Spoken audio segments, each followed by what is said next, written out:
Hello everyone. Today our top today our topic is the clavicle. The clavicle. The clavicle. Clavicle is a Latin word which means the key. Clavicle is just like a key. It is also known as the collarbone. It is a long bone which is slight A-shaped curved.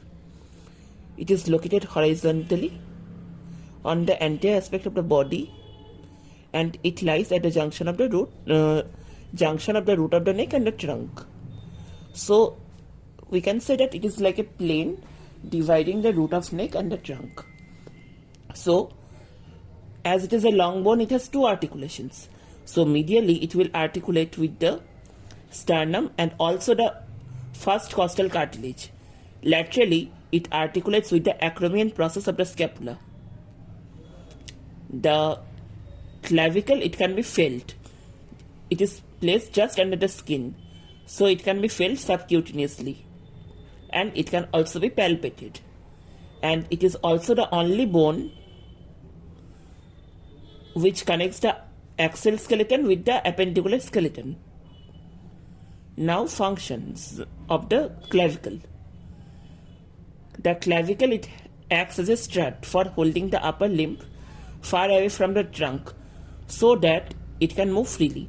If the clavicle was not there, there would not be the various prehensile or skilled movements of the upper limb. The clavicle also acts as an important bone for transmission of the forces from the upper limb to the axial skeleton. And as it is a bone and a long bone, it provides attachment to the muscles. Now, as a long bone, the clavicle, it is not a typical long bone, but it is categorized as a modified long bone. So, why is it so? Why the clavicle is a modified long bone? So, the clavicle, it is the only long bone that lies horizontally, whereas all the long bones, they lie vertically. The clavicle, it has no medullary cavity, but other long bones, they usually contain medullary cavity. Long bones are usually deep. They are placed underneath the superficial and the deep fascia, but in this case it is placed subcutaneously. The clavicle is the first bone to start ossifying. It ossifies by 5th to 6th week of intrauterine life, and it is also the last bone to complete its ossification by the age of 25 years. The clavicle is the only long bone that ossifies by two primary centers. Usually, a long bone ossifies by a single ossification center. The clavicle, it is the only long bone that ossifies in membrane. All long bones, they usually ossify in the cartilage. Now, as the clavicle is a long bone, so it has three parts. What are the three parts? It has two ends, one medial end, one lateral end, and it also has an intervening shaft.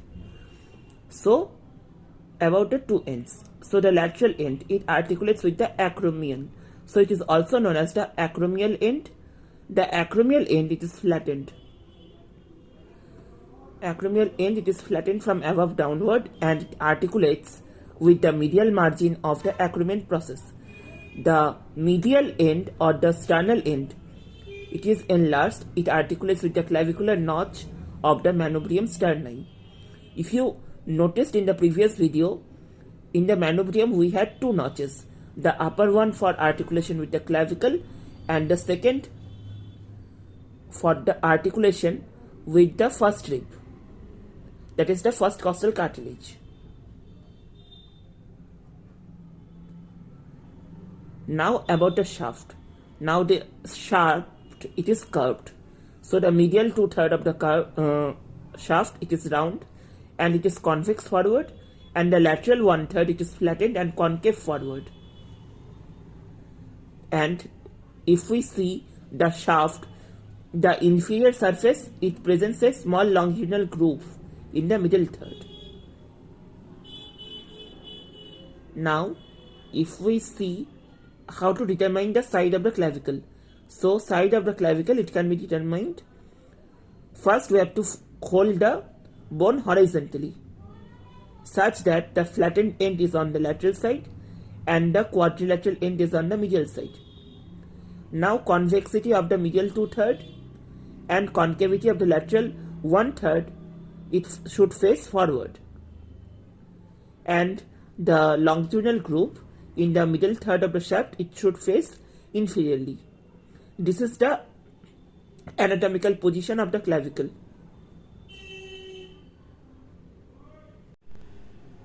Now about the features and attachments. So first we will talk about the two ends of the clavicle. The lateral end, it is flattened above downward. So on the lateral end we have an oval facet. This oval facet articulates with the medial margin of the acromion process to form acromioclavicular joint. The acromioclavicular joint is a plain type of synovial joint. Now the medial end, also known as the sternal end. The medial end, it forms a saddle-shaped articular surface. It articulates with the clavicular notch of manubrium sterni to form sternoclavicular joint. Sternoclavicular joint, it is a saddle type of synovial joint. Now about the shaft. So we can divide the shaft into two parts, the lateral 1/3 and the medial 2/3. So first we will talk about the lateral 1/3. First we are talking about the surface. So what are the surface for the lateral 1/3? The first surface is the superior surface. The superior surface, it is subcutaneous between the attachments of the deltoid and trapezius. On the inferior surface we have two presenting features. One is the conoid tubercle and the other is the trapezoid ridge. Now on the inferior surface of the lateral 1/3, at the junction of the lateral 1/4 and the medial 3/4, we get a impression on the inferior surface, which is known as the conoid tubercle, and a little more laterally from the conoid tubercle we have another ridge called the trapezoid ridge. The conoid tubercle and the trapezoid ridge, they provide attachment to the conoid and the trapezoid parts of the coracoclavicular ligament.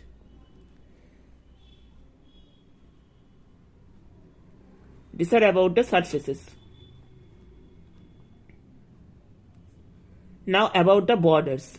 The anterior border, it is concave forward and it gives origin to the deltoid muscle. A small tubercle called the deltoid tubercle may be present. So it gives origin to the deltoid. And posteriorly it gives insertion to the trapezius.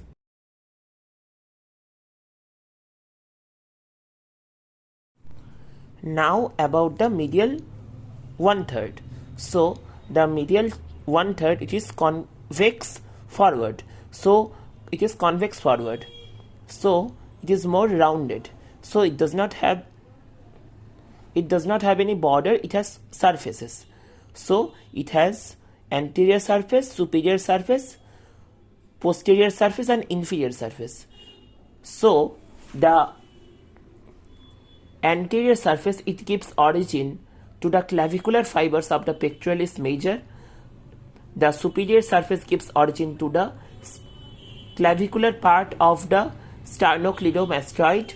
The posterior part gives origin to sternohyoid, and the inferior part, it presents a rough impression for the costoclavicular ligament. Now about the inferior surface. So on the inferior surface in the middle 1/3, we get a round impression which is known as the subclavian groove. This subclavian groove lodges the subclavius muscle. So this basically provides an insertion to the subclavius muscle. The subclavius muscle originates from the first rib near the costochondral junction. So the subclavian groove. First of all, the subclavian groove provides insertion to the subclavius muscle.